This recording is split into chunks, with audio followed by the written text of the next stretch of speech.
नमस्ते, वंदे मातरम। आज का यह वीडियो आपके लिए बहुत ज़रूरी है पूरा देखना और ज़्यादा से ज़्यादा शेयर करना, क्योंकि यह वीडियो है उस बारे में, उन कारणों के बारे में और उनके समाधान के बारे में, जिसकी वजह से हर परिवार में विद्वेष फैला हुआ है, सभी आपस में झगड़े कर रहे हैं भाई-बहन। देखिए, भाई-बहनों में बहुत प्रेम होता है, परंतु जब बात प्रॉपर्टी की आती है, तो झगड़े होने शुरू होते हैं। किसको क्या हिस्सा मिला, किसको क्यों नहीं मिला, किसको कितना मिला, पिताजी ने ये गलती कर दी, हमारे दादाजी ने इतना अर्जित किया था, तुम्हीं को क्यों मिलेगा, मुझे क्यों नहीं मिलेगा। इस तरह की बहुत सारी बातें आती हैं। यह सत्य है कि एग्जैक्टली बराबर बराबर हिस्सा नहीं किया जा सकता, क्योंकि माता पिता अपने जीवन में जो कमाते हैं उसमें किसी की ज़्यादा मदद कर पाते हैं, किसी की कम। कोई ज़्यादा पढ़ पाता है, कोई कम। परंतु जब हिस्से के बंटवारे के बारे में बात होती है तो आपस में लड़ाई हो जाती है। और अधिकतर हिंदू परिवारों में तो खासकर मैंने देखा है कि भाई भाई आपस में बात सिर्फ इसलिए नहीं कर पा रहे क्योंकि प्रॉपर्टी को लेकर उनमें आपसी तनातनी है। तो कैसे इसको खत्म किया जाए? मित्रों, बहुत आसान है। यदि आप समस्या को जानते हैं और उसके समाधान को पाने की कोशिश करेंगे तो पा लेंगे। मैंने भी पाया है। मैंने कम से कम 2 लोगों की मदद करी है जो मेरे रिश्तेदार हैं, और मैं मानता हूं कि आपको यह वीडियो एक अच्छा हिंट देगा कि कैसे भी आप बहुत जल्दी ही समाधान पा लेंगे। अपने भाइयों के साथ आपका प्रेम पूर्वक रिश्ता बना रहेगा, बहनों के साथ बहनोइयों के साथ बना रहेगा। तो चलिए जानते हैं। सबसे पहली बात तो भारतीय परिवारों में आपसी लड़ाई झगड़े का कारण प्रॉपर्टी है। यानी कि प्रॉपर्टी का सही सही बंटवारा हो जाए, समय पर हो जाए, कानूनी तरीके से हो जाए और सर्वमान्य हो, तो समस्या का निदान हो गया। निदान सबसे अच्छे 2 तरीके से हो सकते हैं। पहला तो यह कि एक फैमिली सेटलमेंट एग्रीमेंट बने, यानी कि पारिवारिक सहमति का एक एग्रीमेंट बन जाए। दूसरी बात कि एक रजिस्टर्ड विल बनाया जाए। ये 2 अच्छे तरीके हैं। और भी तरीके हो सकते हैं, परंतु ये 2 सबसे अच्छे हैं। और ये कब किए जाने चाहिए? जब आपके पिताजी जीवित हैं, तो उनकी ज़िम्मेदारी है। हालाँकि यह एक बहुत बड़ा प्रॉब्लम है कि जब पिताजी रहते हैं, माताजी रहते हैं, तो वो बोलते हैं कि अरे सब अभी एक साथ रहो, बराबर-बराबर रहो, प्रेम से रहो, और जब हम चले जाएँगे तो सबको सब कुछ मिल ही जाएगा, तब देख लेना। यह एक बहुत ही गलत अप्रोच है, क्योंकि आप तो उस चीज़ को टाल रहे हैं जो कि खुशी ला सकती है, और आप विद्वेष का बीज बोकर आपने जीवन में इतने कष्ट से जो कमाया, अपने पुरुषार्थ से जो कमाया, वह खुशियों को देने के बजाय लड़ाई का कारण बन जाएगा। तो एक फैमिली सेटलमेंट बनाइए।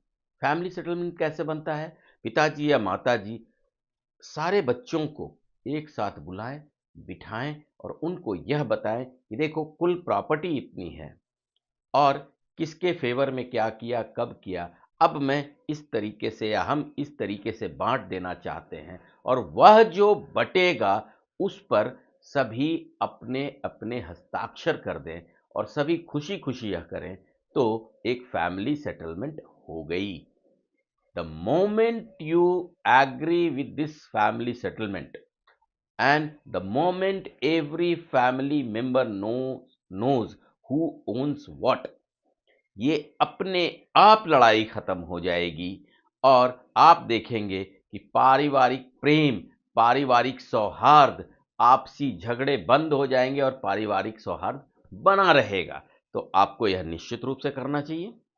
और दूसरा तरीका है कि आपके पिताजी जब स्वस्थ हों, जीवित हों, होशो हवास में हों, और उसी समय यदि उन्होंने यह डिसीजन लिया कि वह एक वसीयतनामा बनाएंगे, एक विल बनाएंगे और उन्होंने बनाया, तो अपने आप समस्या का समाधान हो जाएगा। परंतु यह जानना ज़रूरी है कि सही विल कौन होता है। देखिए, एक कागज़ के टुकड़े में उन्होंने लिख दिया और 2 गवाहों ने साइन कर दिया, उसकी मान्यता बहुत कम है।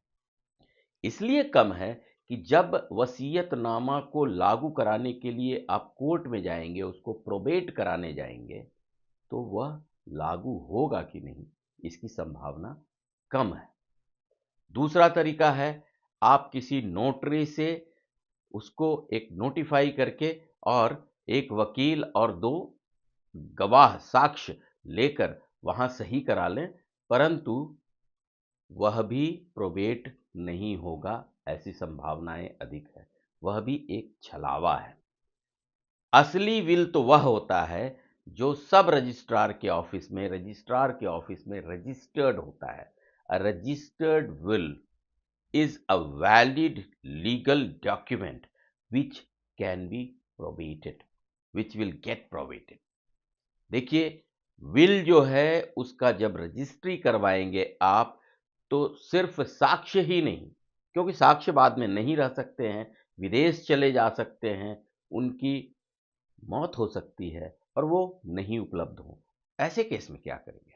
या वो मुकर ही जाएं, ऐसे केस में क्या करेंगे?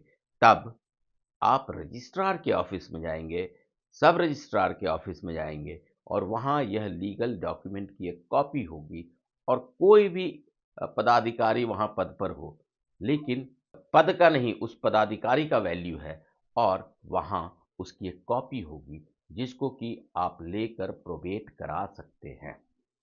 तो 2 तरीके हैं इन पारिवारिक झगड़ों को निपटाने के। पहला, कि आप एक फैमिली सेटलमेंट करें। उसमें ऐसा हो सकता है कि किसी को थोड़ा बड़ा हिस्सा चाहिए, वो पेमेंट कर दे दूसरे को एग्रीड, किसी को हिस्सा नहीं चाहिए, वो बोले कि भाई मेरा हिस्सा ले लो, बदले में मुझे पैसे दे दो, किसी को चाहिए कि जो है मेरा ठीक है। तो इस तरीके से फैमिली सेटलमेंट हो जाएगा। और दूसरा तरीका मैंने क्या कहा, एक रजिस्टर्ड विल, रजिस्टर्ड वसीयतनामा जो आपके पिताजी करें।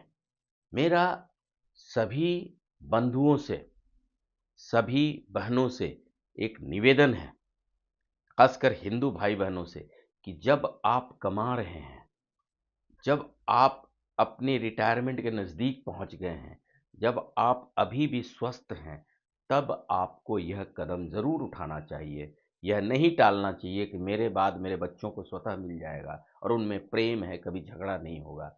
झगड़ा होगा, हो रहे हैं, और परिवारों में आपसी विद्वेष बढ़ रहे हैं। तो आपको, जब आप स्वस्थ हैं, उसी समय सबसे अच्छा तरीका है कि एक फैमिली सेटलमेंट कर दें, सभी लोग उसमें साइन कर लें, या आप एक रजिस्टर्ड विल बना लें।